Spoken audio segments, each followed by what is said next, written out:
Hare Krishna. Dandavat pranam to everyone. I welcome everyone to our fourth session on Bhagavad Gita. We are now going to, believe it or not, we are now going to enter into one of the most dynamic and interesting chapters of the Bhagavad Gita. I would say the sections of the Gita. When you ask people what is your favorite chapter of the Gita, people say second chapter, 18th chapter, 10th chapter, 14th chapter. You will never hear anybody say first chapter is their favorite chapter. But advanced devotees, you will see many of them, they will immediately say first chapter of Gita is their favorite chapter. And this is very surprising to many people. Because in the first chapter, Krishna doesn't speak anything. So how can the first chapter of Gita be your favorite chapter when Krishna doesn't speak anything in the chapter? That's the best part of Gita that we will discuss. We'll understand by the end of this chapter why this chapter is so powerful. Okay. So we have completed up to 20 verses, right? Now we'll start with the 21st verse and 22nd. So you can all repeat after me if you have access to the Gita. Arjuna Uvacha.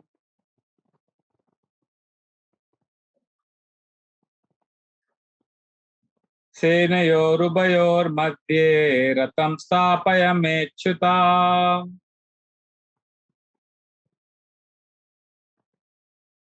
Yavad eta niriksheham yodukamanavastitan Kairmaya saha yodavyam asmin rana samudyame. Who will read the translations today? Who would like to read? May I read, Prabhuji? Who is this? Mansi? Yeah. Yeah, please. I'll be happy. Am I audible? Yeah, you are audible. Yes. Arjuna said, O infallible one, please draw my chariot between the two armies so that I may see those present here who desire to fight and with whom I must contend in this great trial of arms. Okay, now all of you know the background, right? Mahabharat war is about to begin. The armies have assembled. The conch shell has been blown. And the war is about to begin. And just, when you're watching a movie and the movie is in suspense, the thriller, it's like action is about to, you're on the edge of the seat. And just then imagine there is a pause. And something, the actor, the main actor or the villain, they say something. How attentively you will hear that. Because that is like at the critical juncture of the movie, right? Similarly, Mahabharat war built up. It built up with such an exciting storyline, so many plots and subplots, and finally the battle, the great war is about to begin. And just when the war is about to begin, Krishna, such a genius he orchestrates the Bhagavad Gita. See, if he had spoken Bhagavad Gita in the beginning of Mahabharata or somewhere in between, you would not have heard it as attentively. As at the juncture where we are like waiting to know what's going to happen. The war is about to begin. क्या होने वाला है? तभी कृष्णा ने बोला चलो अभी गीता सुनाते. Everybody will hear now. So this is Krishna's genius. So and how Krishna is in the heart of Arjuna. So Arjuna gets this desire. Oh, Krishna, okay, I want to see all these people who have come to fight. So somewhere, now the main theme that we're going to discuss now, for the next few verses, please note this. The main theme is now Krishna is introduced just now, right? After 20 verses, Arjuna is telling Krishna that I want to see. So Bhagavad Gita, the greatest scripture of mankind, introduces the supreme personality of Godhead, Krishna, as an intimate servant of his devotee. This is the main theme of these 5 verses, 21, 22, 23, 24, and 25. So Krishna is being introduced in the Gita. Imagine, the Supreme Lord is being introduced in the Gita, but he's introduced as a servant. What an amazing entry of the hero. Generally, if you see movies, South Indian movies, Rajnikant movies, mean, I have not seen them since maybe when I was in college. How the hero enters, first they will show the lotus feet. The camera will first show it. They will not show his face first. And then slowly the camera will go up. And then, it will come to his belt. And then there will be 2-3 buttons open on his shirt. And then on his, not exactly face, his face will be down. It will be dark glasses. And then he'll remove the glasses in style. And when he removes the glasses, there will be slow motion. And then he will do like this, his hair. And then he will see like this. And then, wow, he's the hero of the movie. He is like the supreme enjoyer, smart fighter. That's how the hero is introduced. But you see, Bhagavad Gita, how Bhagavad Gita introduces the greatest hero, Krishna, not like Rajinikanth or not like Bollywood heroes. Krishna is introduced as a driver, as a servant. I mean, this is unbelievable and this is amazing. So let's continue the theme. Let's see what 23rd verse, what Arjuna is saying. Okay. So we'll chant 23rd verse. Yotsamananaveksheham yaetetra samagata Dhartarashtrasya durbuddhe Yuddhe priya chikirshava. Let me see those who have come here to fight, wishing to please the evil-minded son of Dhritarashtra. And so when Arjuna told Krishna that I want to see all the people who have come to fight, what did Krishna do? That we will see in the next verse, 24th verse. Sanjay Uvacha Eva Mukto Rishikesho Gudakeshena Bharata Senayorubayor Madhye Stapayitva Ratottamam. Sanjaya said, O descendant of Bharata, having thus been addressed by Arjuna, Lord Krishna drew up the fine chariot in the midst of the armies of both parties. See, this is a very important verse. Here, Krishna is introduced as somebody who is obeying Arjuna. And Arjuna has told Krishna, Stapayitva is basically ordering. See, we discuss how in any Bollywood movie, any hero is always like the boss. But we see in Bhagavad Gita, the servant, the devotee is literally ordering God that you please, Stapayitva means you come out of your house, you tell your driver, hey, gaadi nikal. Like you say that. So that's how Arjuna is telling Krishna, Stapayitva. Stapayitva in Sanskrit means, establish my chariot there. Okay? Aage leke jao. And what does Krishna, so what Krishna does, Krishna could have taken the chariot directly in front of Duryodhana, so that Arjuna's anger will be raised, or Karna was not there, but he could have taken it in front of other, Shakuni, like that. But Krishna is so smart, he took Arjuna's chariot directly in front of whom? Just see, 25th verse.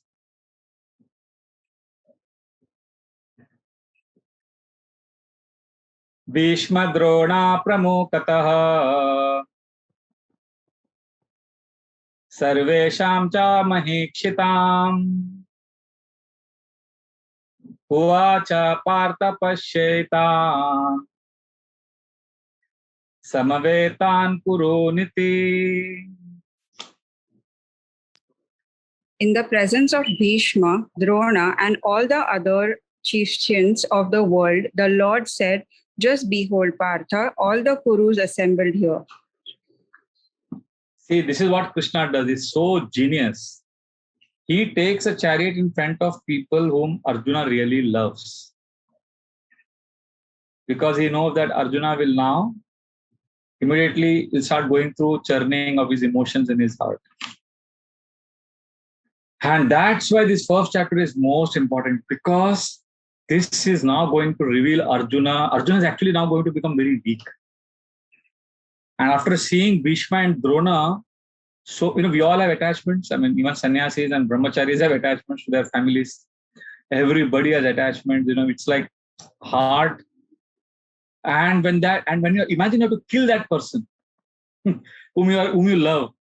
When I used to do this interactive initially, Gita in UK, I did few years ago.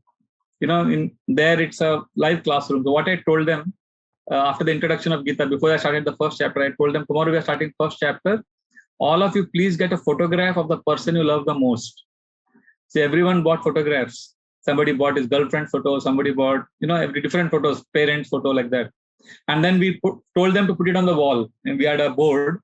They put it on the wall, all the photographs. And then I brought those pins, darts, small darts. And I said, okay, now today the first chapter we'll study. All of you have to throw these darts on that photo of the person you love the most. Immediately, Prabhu, what are you saying? Nobody could throw that even on a photo. So imagine Arjuna is being told you have to shoot arrows and kill Bhishma, on whose lap he has played, Drona, who is his teacher, whom he loves so much, and Krishna also expertly, instead of taking his chariot to Shakuni or Duryodhan or Dushasan, he brought it in front of Bhishma and Drona, so that through Arjuna, Krishna can do many things. He can teach us many things. So therefore, this first chapter is one of the most important. It is the most important chapters, because first chapter reveals what the psychology of all of us is. See, just like Arjuna is ordering Krishna, we are also ordering Krishna all the time. Krishna, see, this is my problem. See, I want to get first class in my exam. I want to marry this man or this girl. I want promotion in my job. So Krishna, take my chariot. We order Krishna. Krishna, I have figured out my problem. Krishna, I know what is the solution to my problem. So Krishna, you better do what I'm saying. And you are anyway servant of devotee, right? So Krishna, you do this. So just like Arjuna ordered Krishna, we seem to know what we need. Actually, the problem is we don't know what is our problem. But we want Krishna to give solution to our problem. Therefore, first chapter of Gita is most important, because first chapter reveals to us what is our problem. Our problem is we think we know what is the problem and we know what is the solution. That is a problem. The truth is we don't even know what is our real problem. And that's why Arjuna, when he ordered Krishna, we think what? Krishna, this is my problem and you better solve this. You just say Tatastu. I want this. We know what we want from Krishna. That is why you will see Krishna doesn't speak anything in the first chapter of Gita. Krishna will not open his mouth. Krishna will keep smiling. He will speak only when Arjuna sees the problem. He realizes I can't solve this. He starts giving a lot of philosophy, justification, explanation. And finally Arjuna says, Karpanya dosho pahata svabhava pritchami tvam dharma sammoda cheta yachreyasya nishchitam bruhi tanme shishyaste ham sadimam tvam prapannam. Oh Krishna, I am actually overcome by weakness, Karpanya dosho. I don't know what is right, what is wrong. Krishna, I am confused. Krishna, please help me. That's when Krishna starts speaking.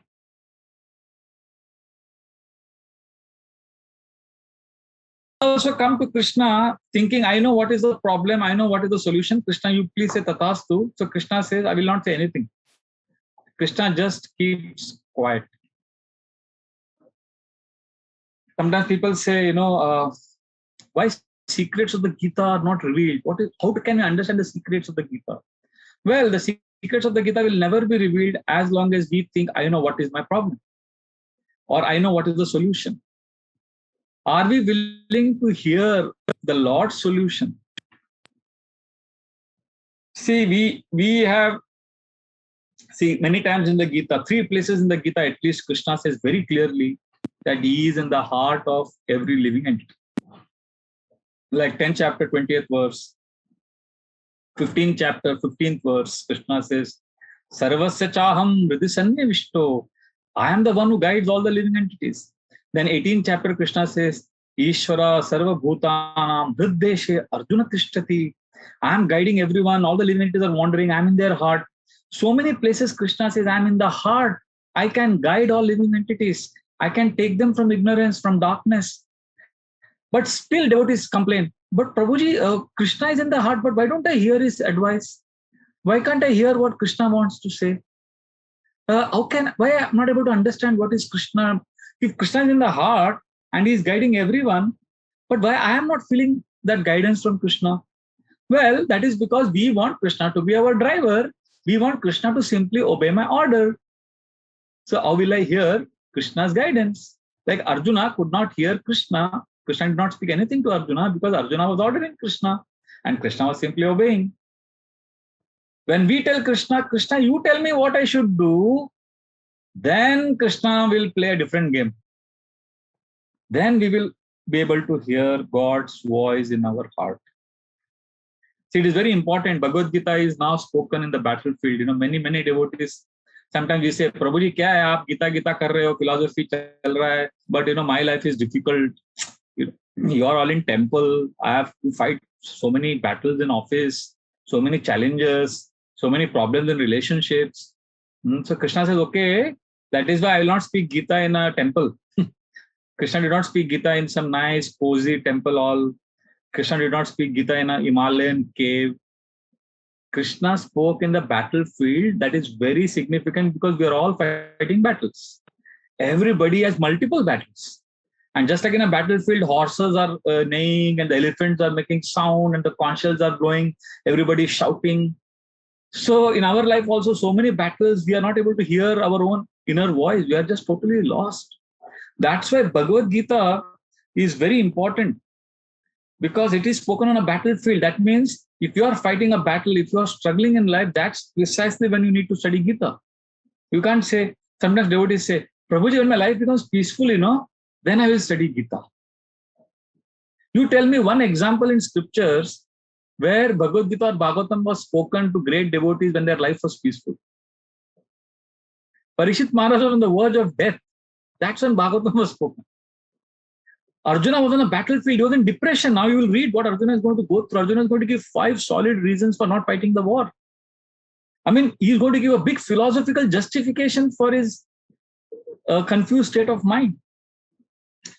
He's in such a mess. All great acharyas, devotees have spoken and presented Gita and heard Gita or Bhagavatam when there was a calamity going on. Instead of waiting for your life to get sorted out and then study Bhagavad Gita, why don't you study Bhagavad Gita and allow life to get sorted out? Why don't we reverse the trend? Now, sometimes people say, no, sab acha ho jayega na Prabhuji, tab hum karenge. Like in Jagannath Puri, we went for Yatra in 2006 with IYS boys. One boy had put gamcha and everything, but he didn't go to the ocean only. 4 hours, all of us were enjoying in the water. He didn't enter only. He was ready to enter, but he didn't enter. After 4 hours, when we came out, we said, why you didn't enter? He said, Prabhuji, I am waiting for the waves to subside. So our Madan Gopal Prabhu said, 2 things I will assure you. The waves will never subside, and second, you will never enter the water. So we are waiting for the waves of all our problems to subside, and then I will study Bhagavad Gita. Then I will dive into the ocean of Bhagavatam. Arey, aisa kabhi nahi hoga. Just dive now. Now is the time. When we are in the middle of crisis, just read 1 verse of the Bhagavatam. You'll feel, such a relief. Like now I'm reading Rudra Gita from the 4th canto. Then last week I was reading Pracheta's prayers to Lord Vishnu. It is sounding, everything is so nectar. Although I'm not able to read much because of my services. But even I read 5 minutes, it's like so much shelter is there. So therefore, let us not wait for our problems to get solved. So therefore, there will always be calamities. Now Arjuna is on the verge of a major calamity. See back, and Krishna, now let's see what Arjuna is going to give 5 reasons for not fighting the war. So we'll begin with the first reason which Arjuna is now going to present. All of you are ready? This is text number 26. 25 we chanted, no? Yeah, 26. So now please hold your breath. 5 reasons why Arjuna is not going to fight the war. First reason is compassion. Arjuna feels very sorry for the people he's going to kill. Okay? So please repeat after me. Tatra pashyat sthitan partha pitran ata pitamahan acharyan matulan bratran putran pautran sakins tatha sashuran suhurdaschaiva senayorubayorapi. There Arjuna could see within the midst of the armies of both parties his fathers, grandfathers, teachers, maternal uncles, brothers, sons, grandsons, friends, and also his father-in-law and well-wishers.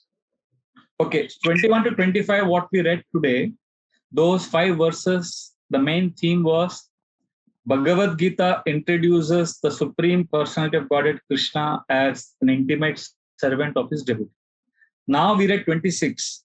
26 to 27, 28, 29, and 30. These 5 verses, the main theme is compassion. Compassion means compassion as the reason why Arjuna doesn't want to fight the war.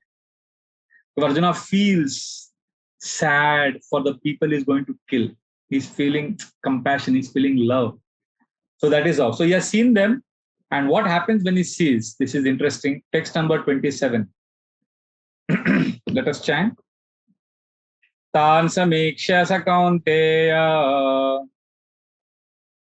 sarvan bandho navastitan kripaya paraya vishtho vishedanidam abravit.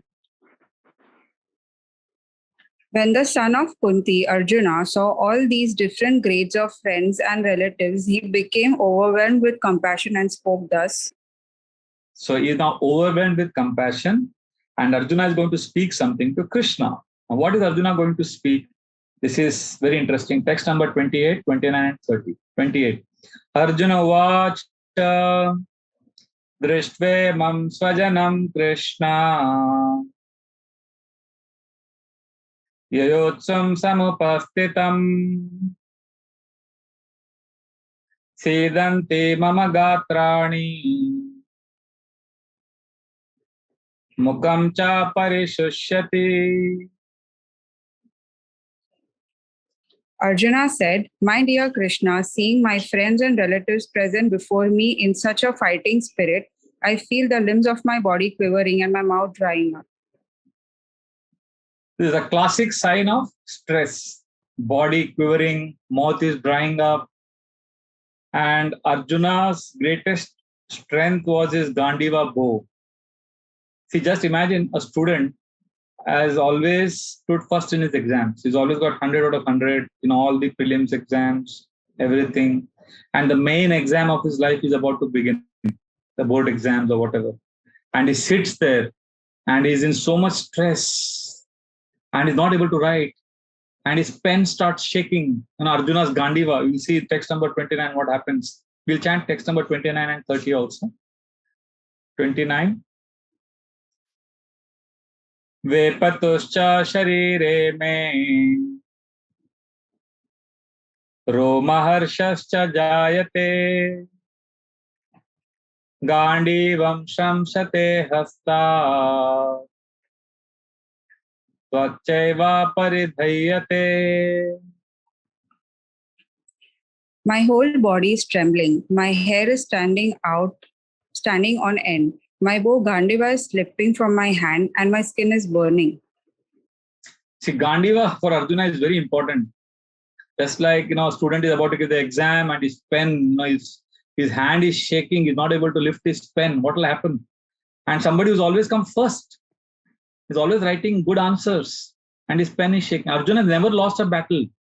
The 4 times before the war of Mahabharata, he confronted Karna. He had badly defeated Karna. So he defeated even Indra. He had a close and even contest with Shiva.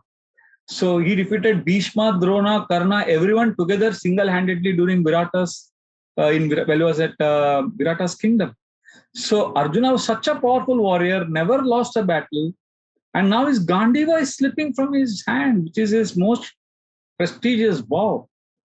In fact, during those days, Arjuna had taken a vow that if somebody tells him to keep his Gandiva down, he will cut off his throat. It was a matter of great pride for a Kshatriya, especially Arjuna's bow was his great pride. He would never allow it to put it down.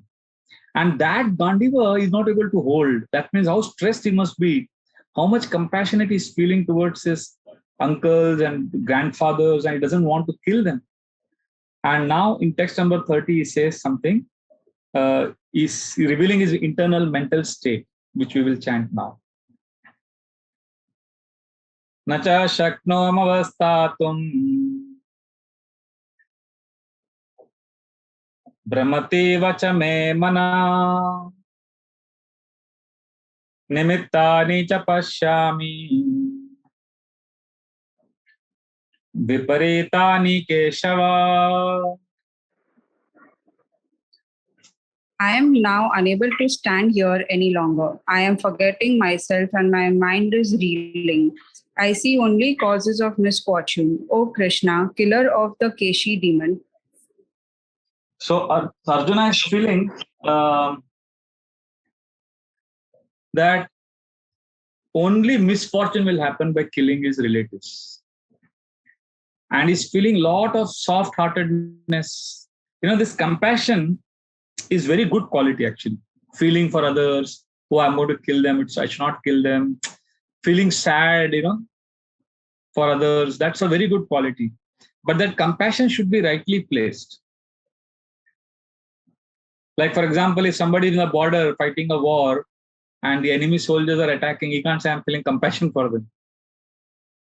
There is a time and place and situation when you have to feel compassionate. See, there are three kinds of human beings. First is Asura. Second is Sajjan. And third is Sadhu. Asura means those who enjoy when others suffer. You know people like that? Do you know people who really become happy when others suffer? Para dukkha sukhi. दूसरे लोग दुखी है तो मैं सुखी हूं. या पर सुख दुखी. दूसरे लोग सुखी है तो मैं दुखी हूं.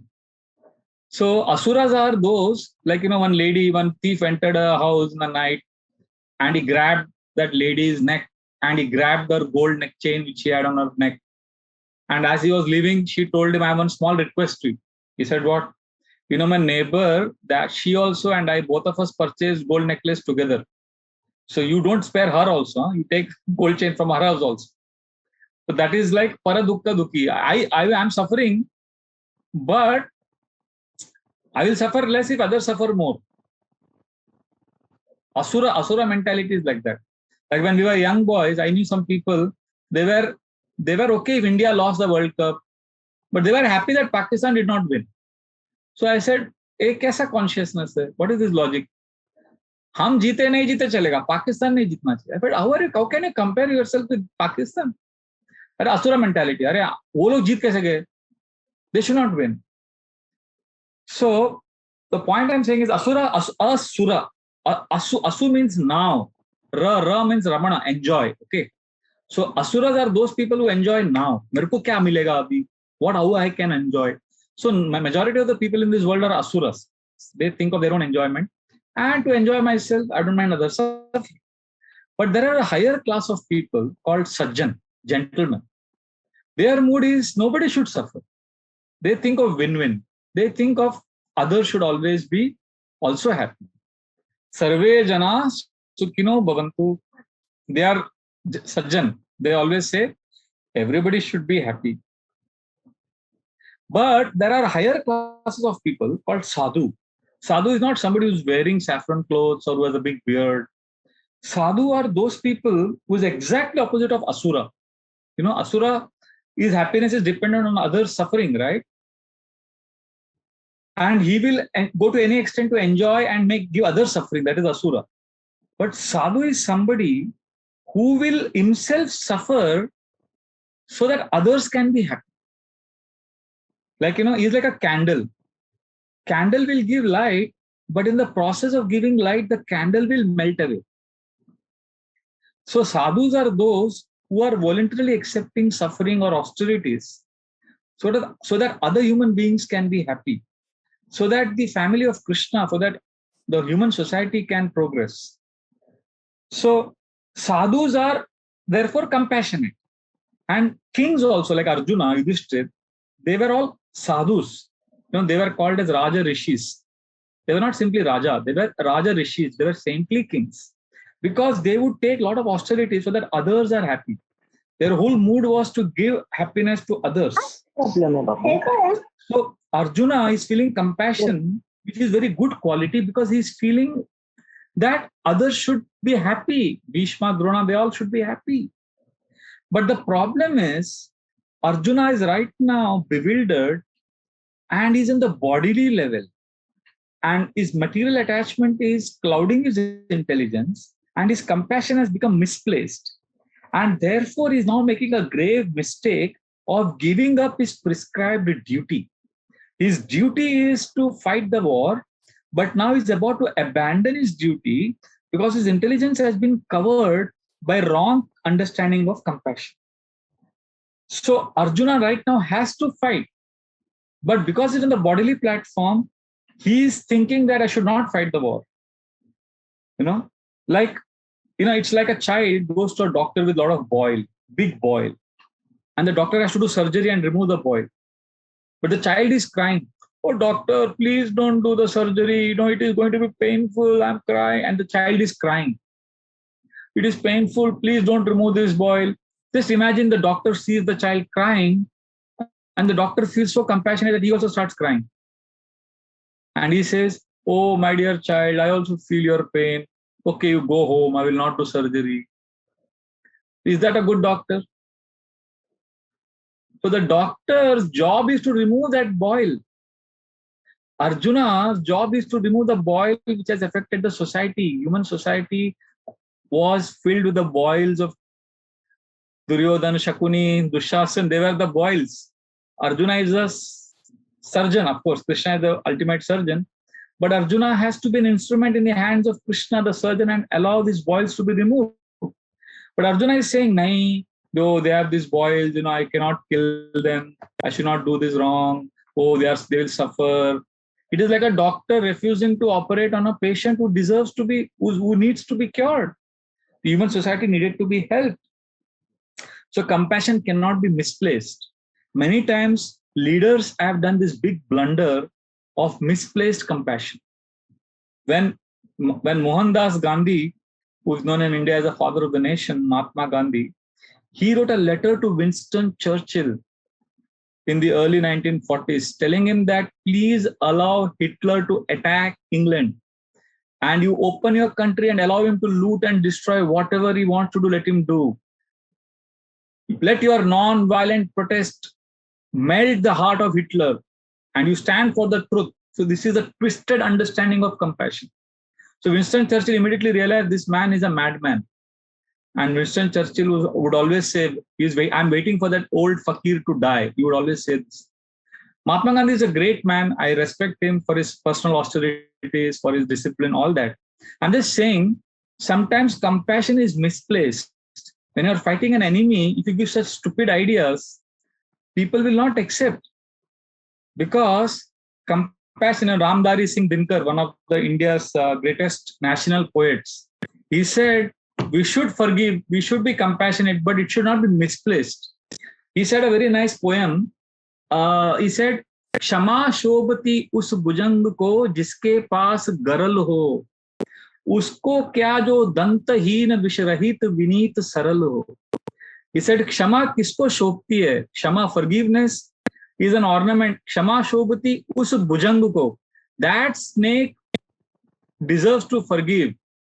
Who has poison? जिसके पास गरल हो, उसको क्या जो दंतहीन विष रहित विनीत सरल हो. What is the use of forgiveness by a person who doesn't have fangs, who is already weak, who is already having no poison, and who is already very simple? If you have poison, if you have power, and then you forgive, that compassion is worthy. Ramdari Singh Dinkar's, there's a very famous poem. Many national leaders have quoted this. सहनशीलता क्षमा दया को तभी पूजता जग है, बल का दर्प चमकता जिसके पीछे जब जगमग है.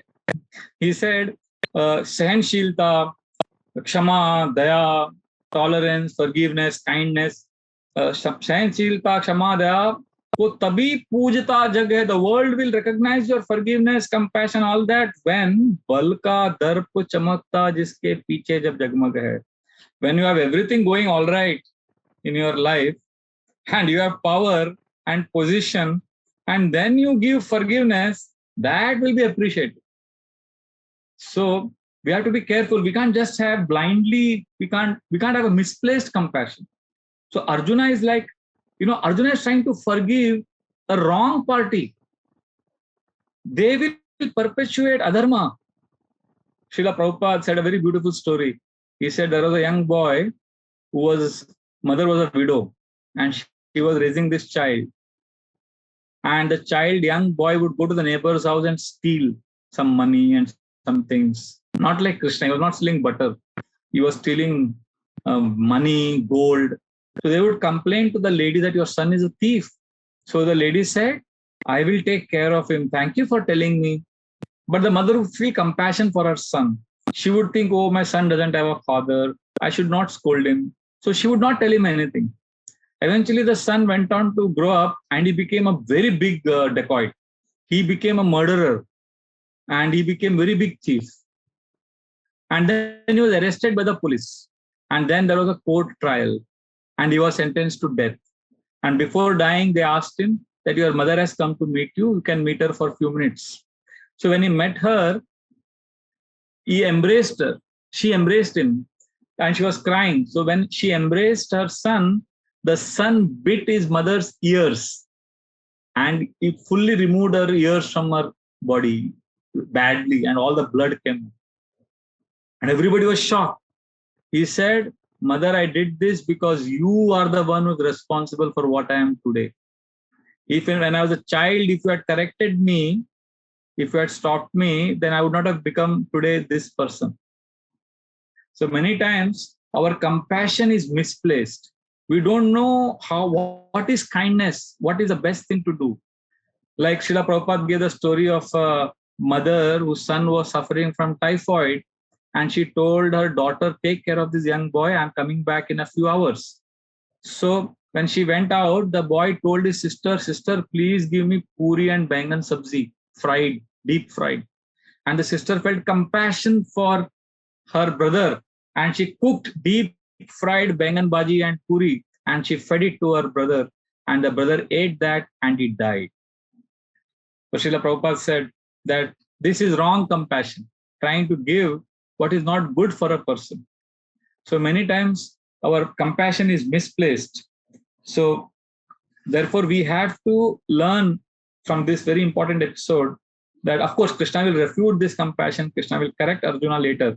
But Arjuna right now is in the mood of not fighting the war and he's giving different excuses. So the first reason he gives for not fighting the war is compassion. Right? So today we have taken so far how many themes? 2 themes. 21 to 25 we took 1 theme. And what are the main theme of that 5 verses? Who would like to answer? Raise your hand and answer. 21 to 25. Anybody knows what is the main theme that we discussed? Yes, Mansi, you'll have to unmute and say.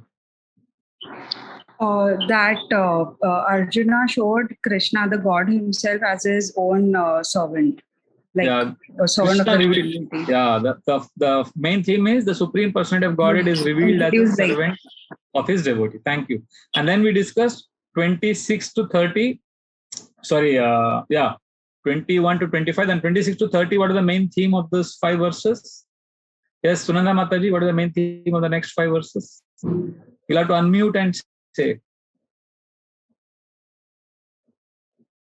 Unmute karna padega.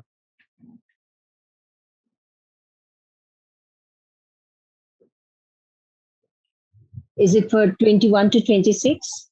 No, 26 to 30.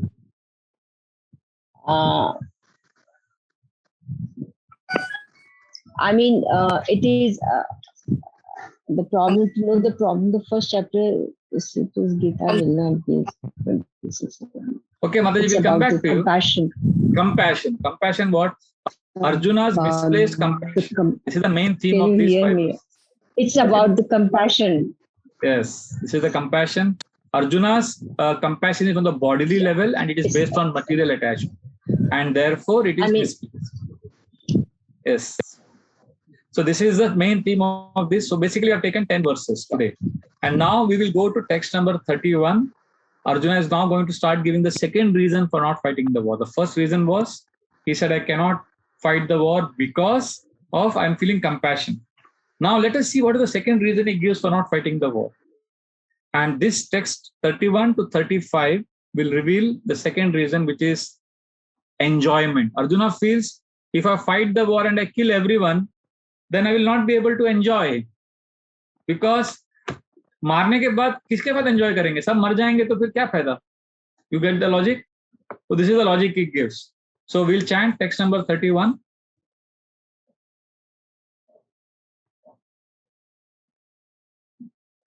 न च श्रेयोनुपश्यामि हत्वा स्वजनमाहवे न काङ्क्षे विजयं कृष्ण न च राज्यं सुखानि च. I do not see how any good can come from killing my own kinsmen in this battle, nor can I, my dear Krishna, desire any subsequent victory, kingdom, or happiness. Okay, now the second reason has come forward, which is happiness. I will not be able to enjoy if I get this kingdom. Because Arjuna doesn't want to fight because he has lost the desire for victory. He has lost the desire for kingdom. He has lost the desire for happiness also. So I can't be happy by fighting this war.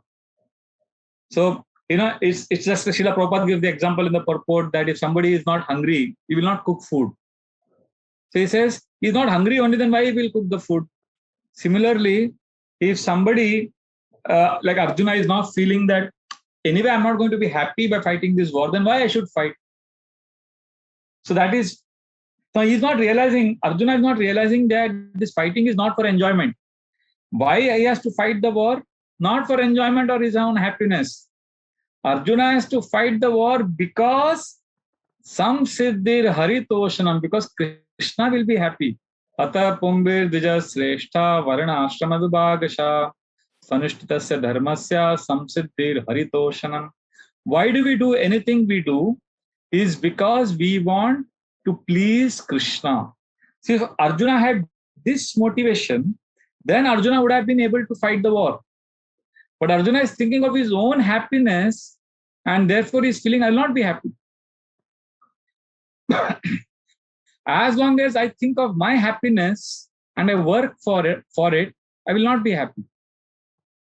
But if I have a higher goal in life and I make happiness as a byproduct, if my happiness is not my main goal, if some purpose is my main goal, then when I'm serving for the sake of that purpose, when I'm actually contributing for that purpose, when I'm overcoming obstacles for that purpose, when I'm practicing determination for that purpose, that will give me happiness. So Arjuna is right now thinking that this war will not give me happiness. I will not be able to enjoy. So just see the logic that Arjuna gives in text number 32 to 35. We will chant these verses. Please repeat.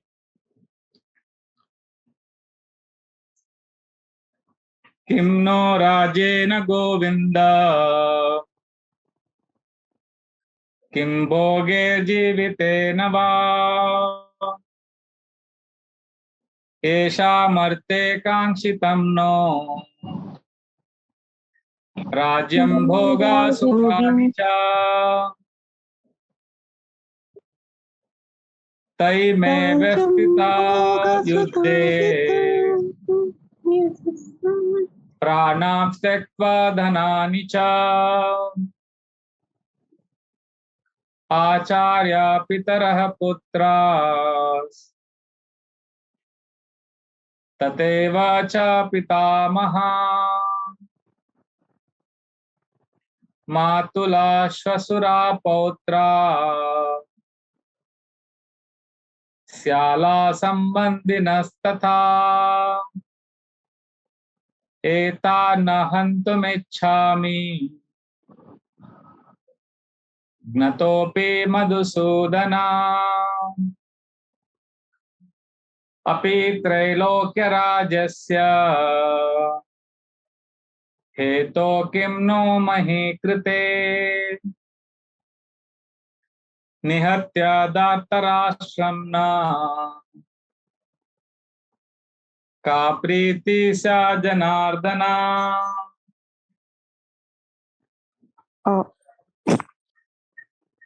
O Govinda, of what avail to us are a kingdom, happiness, or even life itself, when all those for whom we may desire them are now arid on this battlefield?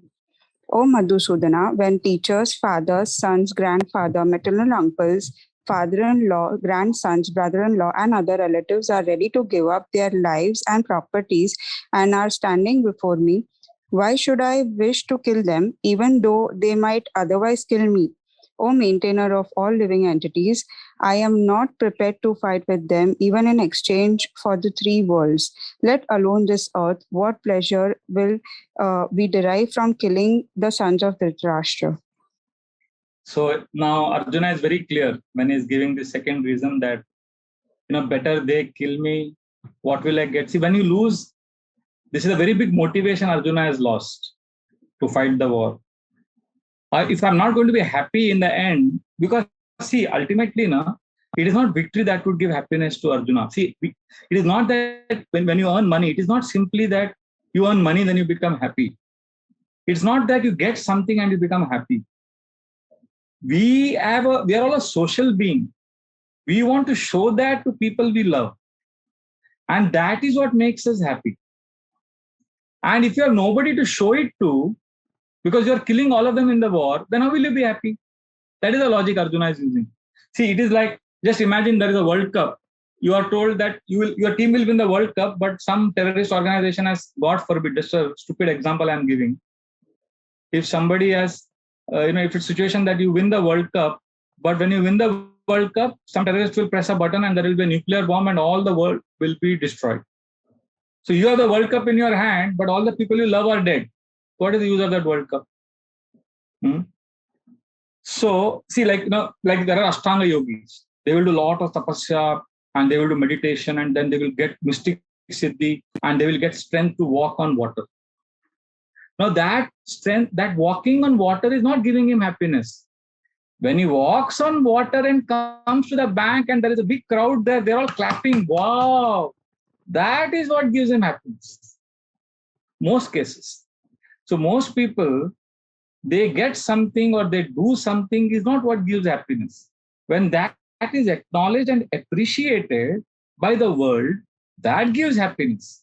So Arjuna is thinking, I will fight and kill all my relatives, but when they will all die, when I get this kingdom, whom I will show this kingdom to? What I will, see again, this is all boiling down to bodily attachment. Arjuna is in his material attachment, bodily attachment, therefore he is seeing everything in terms of, I will not be happy. He is seeing in terms of his own understanding. Just like, if you are told you will come first in the university, you will get gold medal, but nobody in the world will know. But we will give you certificate, you keep it in your bag. What is the use? Or you are told you will get Olympic gold medal, but nobody will know the gold medal. You will get the gold medal, you take it and keep it in your bag. But no cameras will flash, no interview, nobody will write article on you, but you will get gold medal. Keep the gold medal with you. Will you want that gold medal? Will you want that first rank? No, we want everything. We think this gives me happiness because then we want to share that with people we love.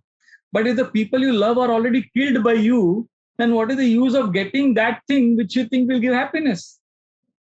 So Arjuna's fundamental flaw in his understanding right now is Arjuna is thinking that I am this body and all these people are mine and I will be happy if I have them in my life. So Arjuna has forgotten the principle of samsiddhir haritoshanam. Arjuna has forgotten the principle of pleasing Krishna. See, we are instruments in Krishna's hand, God's hand, and when we play our small part in the Lord's plan, we will be happy.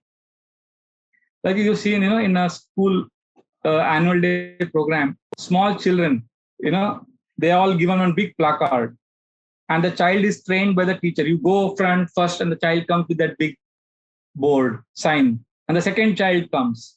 They all play their part. They all come. They know when to come, who has to come after which person, and carry what poster or what placard. And they come on the stage, and when all of them are standing, the child doesn't realize the child is too small, and the child realizes everybody is happy, everybody is clapping. What did the child do? The first child who came, he had the letter W written on the placard. The second child bought the placard which said E. So they all came with different letters, and it was welcome. So when all the children came with their particular big chart paper and they stood, welcome. So all the guests felt, wow, these children are so cute. They welcomed us in such a nice way, and they all clapped. They were happy. The children were happy. The children's parents were happy. Now imagine the children protested. The children said, no, why he is going first? I will go first. if the child with the letter L, he comes first. And if they break the plan, the bigger plan, then nobody will be happy. So similarly, the Lord has made a beautiful plan. We are all parts of the jigsaw puzzle. We all have our part. And when we are fixed into that, then we are all happy. Unfortunately, what is happening? We are trying to be the enjoyer, and we are trying to see. It's not what I get. It's the desire to impress others. See, man tries to impress others how? Man tries to see. It's not that he gets money; he will be happy. See what men do. Men gets a lot of money. Then he will buy a BMW car. He will buy a Jaguar. He will buy Mercedes. And then he wants to show that Mercedes to his friends. So that, and when they appreciate, you'll think, see, I'm so good.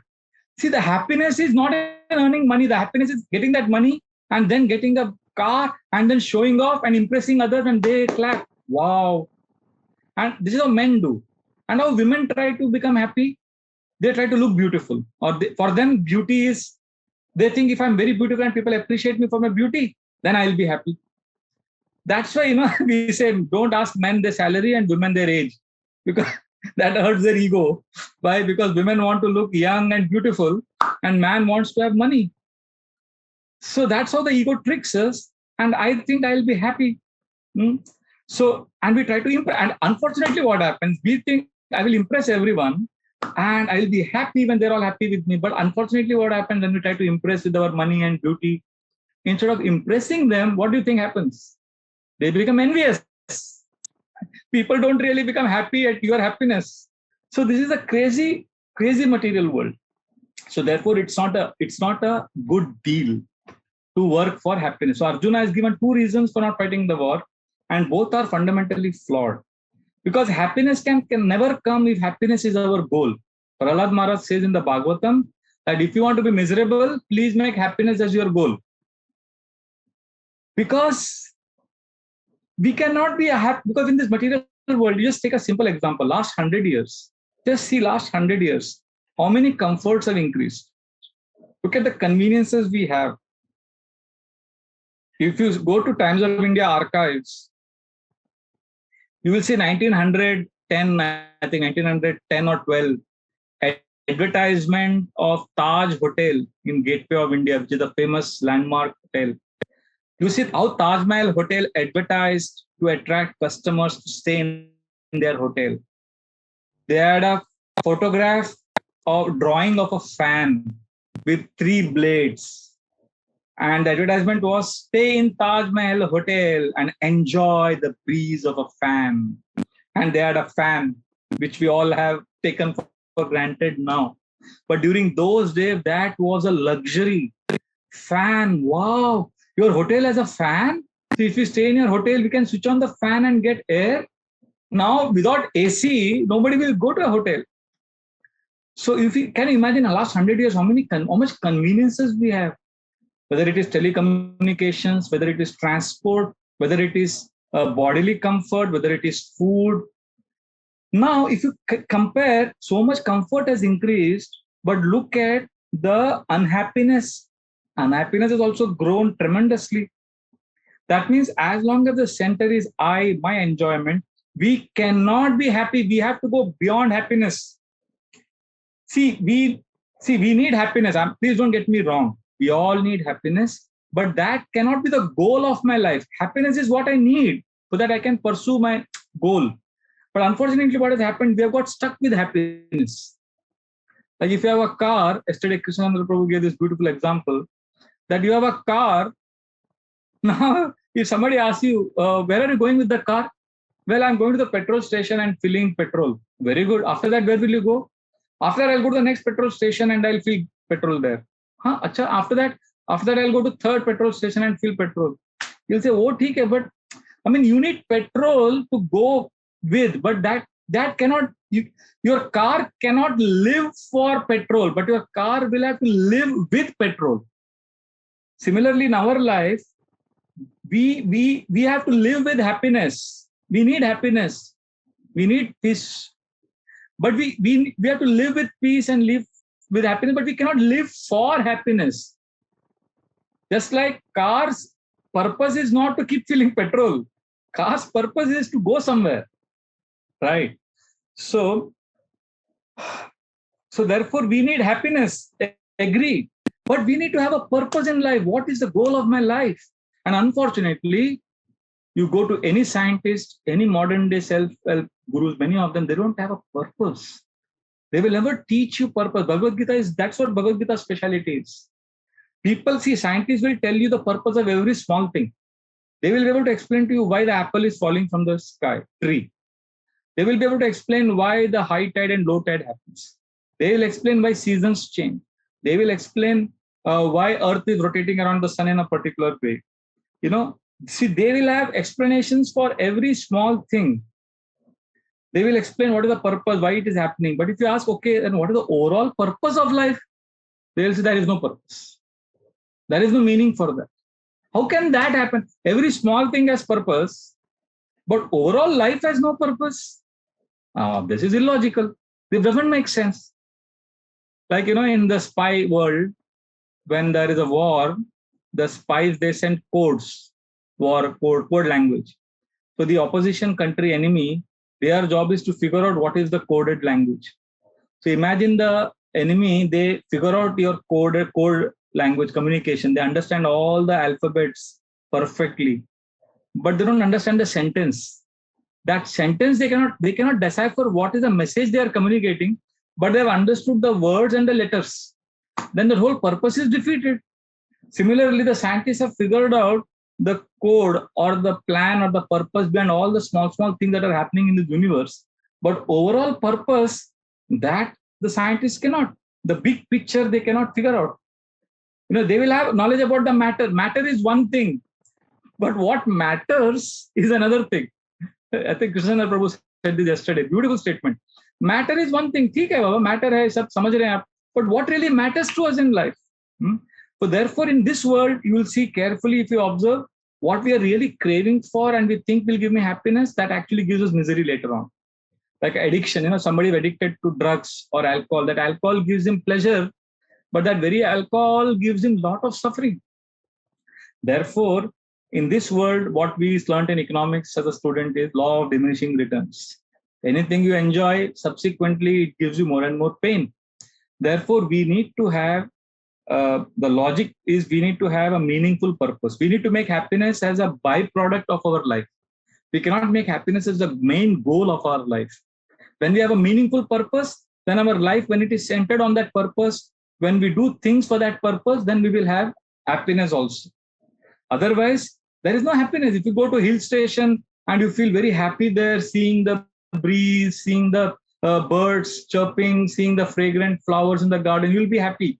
But the gardener who's working there is miserable. You may say, my life's goal is to go to Ooty. If you go to Ooty now, it is 10 degrees Celsius. And it is very comfortable, very beautiful. Oh, Nilgiri forest, you go there. Wow, beautiful. But the people who are working there, they are thinking, when I'll go to Mumbai, when I'll earn money. Everybody is miserable in this world. So therefore, let us not make the mistake which Arjuna is making here of keeping happiness as the goal of life.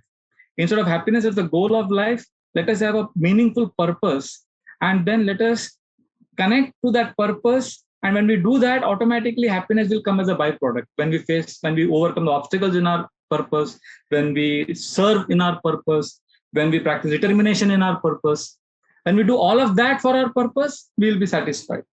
So these are the 15 verses we have taken today. The first 5 verses spoke the main theme of Krishna, the Supreme Lord, is introduced in the Gita as a servant of his devotee. The next 5 verses spoke the first reason why Arjuna doesn't want to fight the war, which is compassion, where because of bodily attachment, he thinks fighting is a bad proposition. And the last 5 verses, we discussed the main theme of enjoyment. How Arjuna feels that he should not fight the war, because if he fights, he will not be able to enjoy. So these are the 3 points we discussed. Hare Krishna. Any comments or questions? We can take only one question. It's already late. It's 8:15, nearing 8:15. Hare Krishna. Since nobody has questions, we will stop here. And I once again thank you for your kind participation. So next time, please come. You read text number 35. We have completed. So you can read from text number 36 onwards. And we'll complete the chapter next time. Hare Krishna. Srila Prabhupada ki jai. Hare Krishna, Prabhuji, thank you so much. Hare Krishna.